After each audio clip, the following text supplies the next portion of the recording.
Bonjour et bienvenue dans une nouvelle vidéo. Une fois n'est pas coutume, nous allons non pas parler des lois des hommes, mais des lois mathématiques et physiques qui régissent le monde maritime.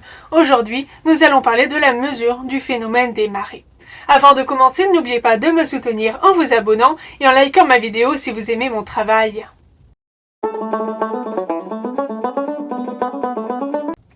Après s'être intéressé aux causes de la marée, le commandant de notre navire de la flotte océanographique française se demande comment est mesurée la marée. Cela a son importance pour ne pas s'échouer. La marée est un phénomène physique lié à la gravité exercée par la Terre, ainsi que par les astres, la Lune notamment, qui attire la masse d'eau de l'océan global. Afin de déterminer la hauteur de la marée, il faut d'abord connaître quel est le niveau de la mer. Bref, il nous faut une référence verticale. Le niveau des plus basses mers astronomiques, PBMA, ou en anglais Lower Astronomical Tide, est une référence du niveau de la mer. Le PBMA résulte d'un calcul sur des données récoltées pendant une durée de 19 ans. Ce calcul rencontre deux principales difficultés. La précision du calcul est variable selon la qualité et la quantité des mesures. Par ailleurs, d'autres phénomènes, notamment météorologiques, océanographiques, se superposent à la marée astronomique et font varier le niveau de l'eau. Ainsi, il s'agit d'une notion approximative, mais une fois calculé, le PBMA peut servir à situer le zéro hydrographique, ZH. En effet, selon les recommandations de l'OHI, l'Organisation hydrographique internationale, le ZH doit être voisin du niveau des plus basses mers astronomiques. Le ZH est un niveau de référence commun aux cartes marines et aux annuaires de marée. Il correspond ainsi au trait de côte des cartes marines et terrestres.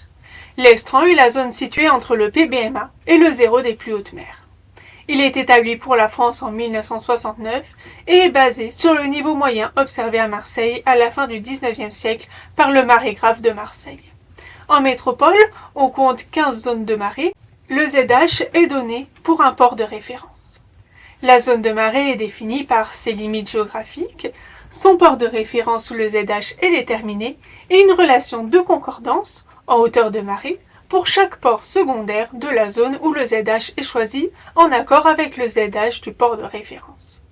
Chaque point a pour abscisse la hauteur de plaine ou de basse mer du port de référence, calculée au ZH, et pour ordonner la hauteur de plaine ou de basse mer correspondante au port secondaire. Des ports concordants montrent une droite de concordance qui coupe l'axe des ordonnées au voisinage de 0, plus ou moins 15 cm. Une autre référence pour le calcul des marées est le niveau moyen, qui dépend des observations au cours du temps et évolue en raison du phénomène de la montée des eaux, avec une augmentation d'1 à 2 mm par an. Par ailleurs, il est accessible seulement localement, c'est-à-dire via des observations avec marégraphe. Et enfin, nous pouvons également utiliser l'ellipsoïde, comme le GRS 80 par exemple. Un ellipsoïde est une référence précise, stable et accessible en tout point grâce aux techniques de positionnement GNSS. Lors de mesures de marée sur le terrain, un zéro de réduction des sondes est déterminé. Ce zéro de réduction des sondes est par la suite étudié pour être amené au ZH historique du site s'il existe. Dans le cas contraire, le zéro de réduction des sondes devient le zéro hydrographique officiel du site d'observation. Afin de mesurer la marée, il existe plusieurs types de marégraphes. Pour rappel, un marégraphe est un instrument permettant de mesurer les variations du niveau de la mer.